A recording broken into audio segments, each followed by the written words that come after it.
আসসালামু আলাইকুম রহমতুল্লাহি ওয়া বারাকাতুহু। তো আমার প্রিয় হুজুর মানে আলামিন হুজুর, তার বাবা কালকে মারা গিয়েছে।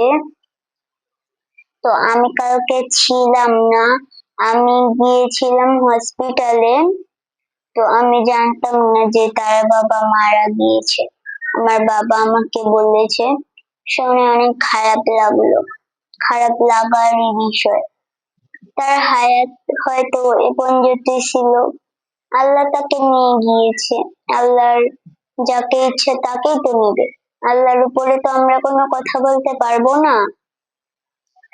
তো আপনারা আলামিন হুজুরের বাবার জন্য আল্লাহর কাছে দোয়া করবেন, যাতে আলামিন হুজুরের বাবাকে আল্লাহ জান্নাতবাসী করে দেয়।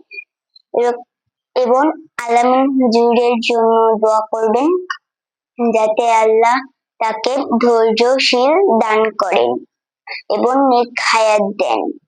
আসসালামু আলাইকুম রহমতুল্লাহি ওয়া বারাকাতুহু।